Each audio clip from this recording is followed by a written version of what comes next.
Во студиото со вас Деспина Тодоровска. Добар ден и ви благодарам за вниманието. Државниот јавен обвинител Љупчо Коцевски утрово поднесе оставка непосредно пред стартот на собраниската седница, на која требаше да се разгледува барањето за негово разрешување. Деталите во овие вести од колегата Зоран Јаневски го вклучуваме во живо. Зоран, кои се причините кои Коцевски ги има наведено во својата оставка? Речиси во исто време кога требаше да започне собраниската седница за разрешување на државниот обвинител Љупчо Коцевски, тој од тука од зградата на државното јавно обвинителство во изјава за медиумите рече дека поднесува неотповиклива оставка од функцијата државен јавен обвинител. Како што кажа во своето обраќање уште од самиот почеток на постапката за негово разрешување, тврдел дека тоа е политичка одлука. Рече дека дури утринава во 10 часот го добила предлогот за разрешување, што укажувало на тоа дека постапката за негово разрешување е политичка одлука. Немала доволно време да одговори на наводите поради кои владата бара негово разрешување. Па како што кажа во изјава за медиумите, ова е опасен преседан со далекосежни последици по независноста на јавното обвинителство. Како што наведе, собраниската седница, која очигледно требало да биде само формалност и за која не му било возможен ниту минимум разумен рок за да подготви свое обраќање. Имаме дел од неговата изјава, да ја погледнеме. Поднесов неотповиклива оставка од функцијата јавен обвинител на Република Северна Македонија. Функцијата што во изминатите нешто помалку од 2 години ја вршев честно, достоинствено и од која заминувам со гордо крената глава, но и со разочараност, поради очигледното непочитување на принципите врз кои почива правната држава. Доказ за тоа е фактот што дури денес во 10 часот утрово на само 1 час пред закажаниот почеток ми беше доставена покана од собранието да присуствувам на седницата на која ќе се расправа за мое разрешување. Предлогот за разрешување воопшто не ми е доставен и не знам на што треба да се произнесам.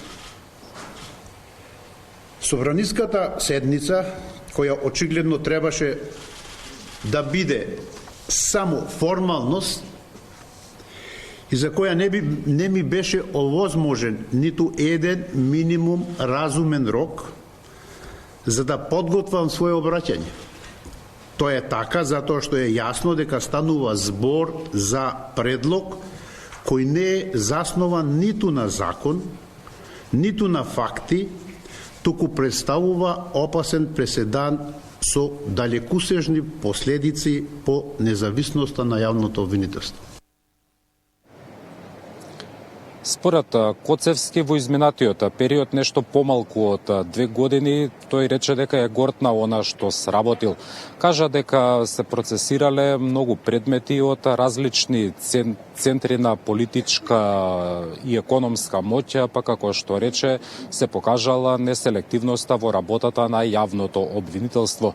Тој потенцираше дека во периодот додека раководел со јавното обвинителство биле отворени постапки за средства од типа фондовите, било поднесено обвинение против председателката на Државната изборна комисија. Според зборовите на Љупчо Коцевски, тој не сторил тешка дисциплинска повреда, како што тврди владата. Потенцираше дека такво негативно мислење, односно дека тој не сторил никаква грешка во својата работа, дали советот на јавни обвинители и како што рече, оваа алатка служела за да се спречи политичка смена на јавниот обвинител. Имаме изјава, да ја погледнеме. Предлогот за моје разрешување е вистински пример за тоа кој верувам ќе се најде во следниот извештај. Јас знам зошто денес стојам тука пред вас. Тоа не е заради моје непрофесионално работење, тоа не е заради недостаток на резултати, туку затоа што како државен јавен обвинител отворено и јавно зборував за проблемите и за недостигот на ресурси, затоа што не се мешав во законското право на јавните обвинители на самостојно и независно одлучување. Убеден сум дека стојам тука пред вас и затоа што се зафати со еден навистина значаен и тежок процес, прочистување на редовите на обвинителството. Јас сум првиот државен јавен обвинител кој по донесување на Законот за јавно обвинителство во 2021 година изврши контрола на работењето на висшите јавни обвинителства и на основното јавно обвинителство за гонење на организиран криминал и корупција. Со оглед на тоа што беа констатирани сериозни пропусти во работењето на одредени јавни обвинители, а кои пропусти подосна беа потврдени и од дисциплинската комисија, иницирав и дисциплински постапки. Инаку постапката, предлогот за разрешување на државниот обвинител Коцевски дојде во февруари годинава, поточно една година од неговото назначување. Тој беше избран во собранието од претходното парламентарно мнозинство. До денес постапката за разрешување беше прекината по трагедијата во Кочанската дискотека. Во меѓувреме пак јавно собранието изгласа и негова интерпелација. Минатата недела владата го достави и конечниот предлог до собранието и барање за негово разрешување. Сепак на неколку минути пред стартот на собраниската седница за разрешување на Коцевски тој поднесе неотповиклива оставка. Деспина? Зоране, благодарам за овие информации. Ние остануваме на терен, одиме во живо и во собранието, каде во теке собраниската седница. Ивана Соколовиќ најдова е таму. Ивана, дали собранието веќе констатираше оставката на Коцевски? Да, Деспина, по ова одлука на државниот обвинител Коцевски, неговата оставка, барањето за негово повлекување од позицијата експресно стигна во собраниските служби. Веќе е констатирана и на собраниска седница на стартот на ова денешна седница на парламентот. По собранискиот спикер Гаши и извести пратениците дека барањето на Коцевски е стигнато до службите. Веднаш на стартот на оваа седница беше констатирана неговата оставка. Со ова Гаши порача дека безпредметна е точката која што е наведена во дневниот ред, бидејќи се констатира оставката на Коцевски и изостана она дебата која што беше планирана за денеска. Да ги слушнеме позициите на Гаши по констатирањето на оставката. Ви известувам дека господинот Љупчо Коцевски на 16.12.2025 година поднесе барање за престанок на функцијата јавен обвинител на Република Северна Македонија.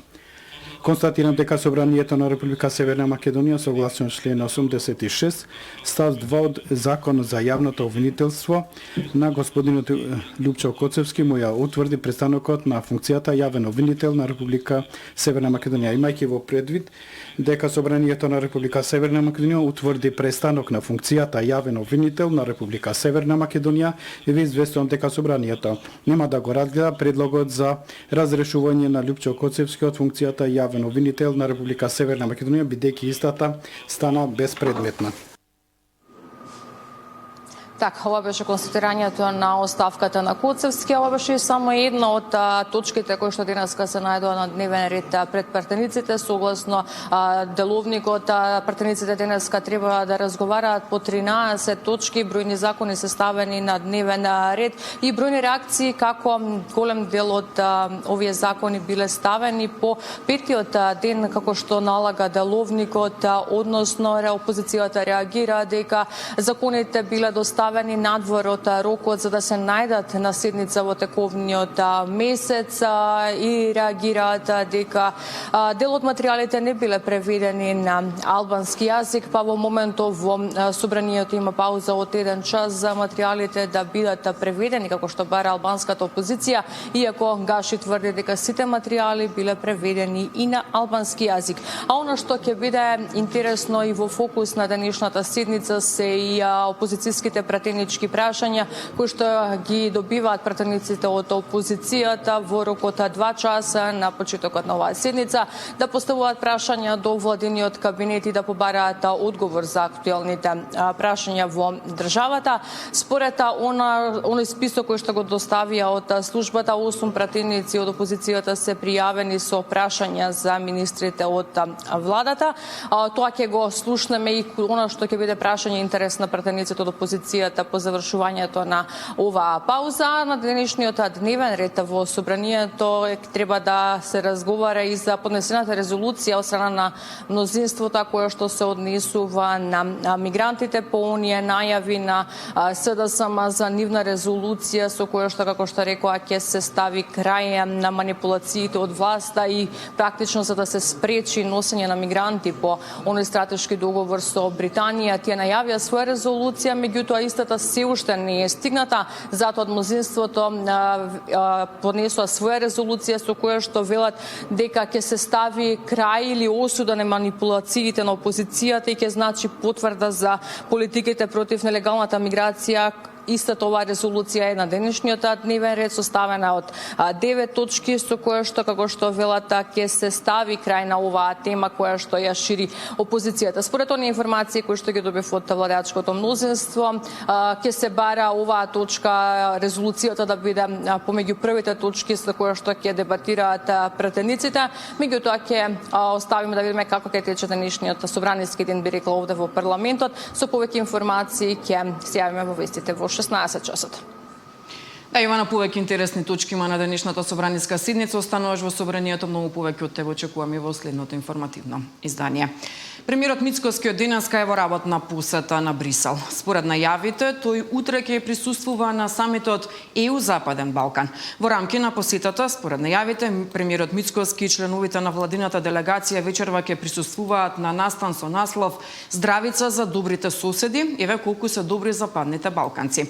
Настанот се одржува под покровителство на еврокомесарката за проширување Марта Коса, го организираат амбасадорите на земјите од Западниот Балкан во Брисел. Како што се наведува во официјалната најава, станува збор за уникатен настан посветен на чествување на културното богатство и европската перспектива на Западниот Балкан, со посебен акцент на една од најсимволичните регионални традиции – уметноста на производство на вино. СДСМ вечерва ќе го избира новото раководство. Според најавите од партијата на седницата на Централниот одбор, најпрво ќе бидат констатирани оставките кои партиски функционери ги поднесоа на последниот состанок на извршниот одбор пред 2 недели. Во телевизиско интервју синоќа Филипче информираше дека списокот со лица кои ќе влезат во новиот партиски врв е готов, потенцирајќи дека станува збор за комбинација на искусни и млади лица. Лидерот на СДСМ откри дека позицијата генерален секретар ќе ја задржи Александар Саша Димитриевич, а еден од подпредседателите ќе биде Александар Трајановски, кој на последните избори беше и кандидат на СДСМ за градоначалник на општина Аеродром. Од ВМРО ДПМН и денеска тврдат дека никој не сака да биде дел од раководството на СДСМ поради криминалните бизниси на Филипче и Заев. Од партијата остануваат на ставот дека вистинските реформи во СДСМ ќе стартуваат со оставка на Филипче. Поради нивните бизнис интереси ја уништија партијата, а честните кадри во СДС не можат да дојдат до израз. Но до израз можат да дојдат луѓе како Александар Трајановски, луѓе како Оливер Спасовски, Никола Спасов, Мали Фрчко и Жерновски. Лојални на Заев и Филипче се истите оние луѓе кои ја испокрадоа и продадоа државата. Ете на ова се сведе СДС. Како СДС да се реформира кога едните исти луѓе скоро 15 години ја узурпираа партијата и ја спаднаа на 120.000 гласови? Реформите во СДС треба да дојдат со оставка на Филипче, оградување и дистанцирање од Зоран Заев. СДСМ утрово ја презентираше новата платформа за борба против корупцијата, каде покрај информациите кои ги поседува партијата, можност директно да пријавуваат корупција имаат и сите граѓани.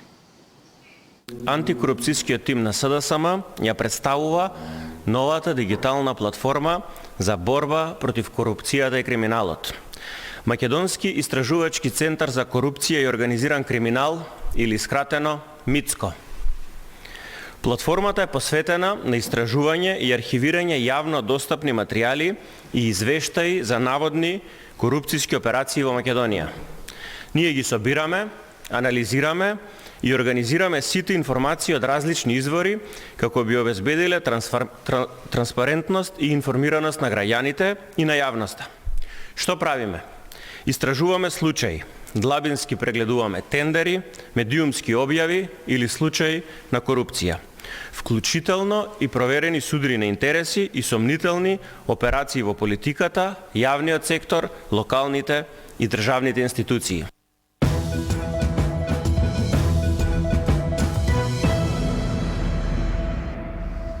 Денеска не се издаваат изводи, нема запишување на бракови ниту на новороденчиња. Вработените во управата за водење матични книги се на своите работни места, но не ги извршуваат работните обврски. Прекинот на работата е знак на револт на вработените поради неисполнети ветувања и непотпишан колективен договор, поради којот синдикатот не исклучија можноста и за генерален штрајк. Управата има вкупно 350 вработени кои земаат минимална плата. Од синдикатот посочуваат дека имаат потреба и од нови вработувања, бидејќи недостасувале над 90 работници. Се почесто има и одлив на кадар поради ниските плати. Речиси половина од годинешната реколта на тутунот веќе е откупена. Додека од Сојузот се задоволни од ваквата динамика, производителите сметаат дека откупните цени се ниски. До сега се откупени 11 милиони 370 илјади килограми на тутун, што е околу половина од годинешната реколта. Според Сојузот на тутунарски здруженија, во моментов имало вистинска трка кај откупувачите кој ќе откупи повеќе килограми. А доколку продолжила ваквата динамика, целиот род ќе се откупил за 10 до 15 дена. Во моментов тутунот се откупувал само во прва класа по просечна цена од околу 419 денари за килограм. Динамиката е зголема, али тоа што тутунопроизводителите се задоволни од самиот начин на купување на тутун. Се купува сето на прва класа, во моментов не се одбива кало. Просечната цена е 420 дена, односно на вкупната сума количини што се купени е 419,86 денари просечна цена. Со ова цена се задоволни тутунопроизводителите и тутунот сака да си го преда што поскоро и да дојде до заработените пари. Оние пак тутунопроизводители кои што произведуваат квалитетен тутун не се задоволни со сегашните цени и начинот на откуп. Бараат да се откупува по класи, затоа што сега се откупува само во една класа. Например, прва класа или ко трета класа, нека во цена на класи, нека биде 25 денари, а не да биде исто. Секој не вложува тако труд за тутуно. Треба да има ценовник по класи. Треба да има реална откупна цена. Нели програмирано како што е за тутун законот. Генерално сум задоволен, макар да на почеток имаше нешто што велиме народски повуци, потегни, али сето тоа отприлика се нормализира. Сега мора да кажам, тутунарите се надеваат на некои си 2-30 денари, плюс во тоа не се успеи од икс причини, али генерално сме задоволни. Од Сојузот на тутунарски здруженија велат дека суидните измени на законот за тутун кои што се во тек ќе бараат без нивни потписи согласност за откупната цена во иднина да не може да се склучуваат договори. За Сител, Дарко Штарговски. Општина Струмица спроведува контроли за навремено откривање и санкционирање на загадувачите на воздухот. До сега инспекторите поднале повеќе прекршочни и една кривична пријава. Општина Струмица ги интензивираше инспекцијските контроли со цел на времено откривање и санкционирање на загадувачите на воздухот. Од почетокот на ноември до сега, општинските инспектори реализирале околу 50 вонредни инспекцијски надзори, при што биле поднесени повеќе прекршочни и една кривична пријава.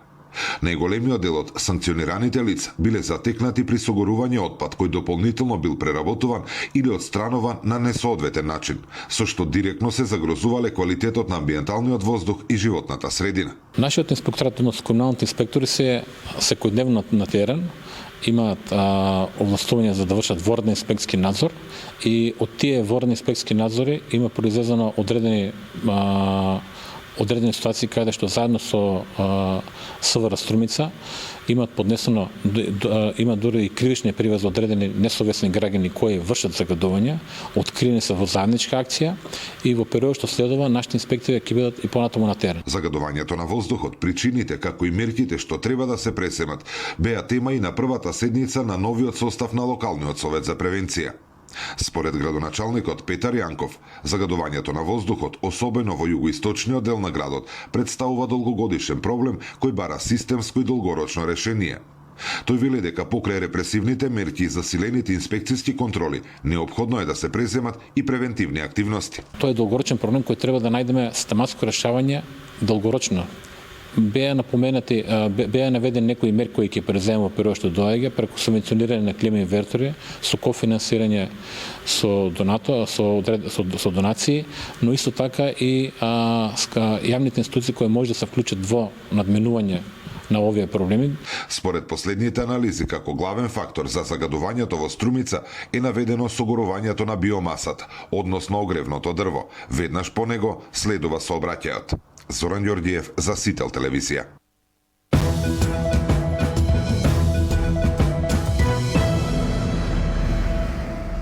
Следуваат и најновите информации од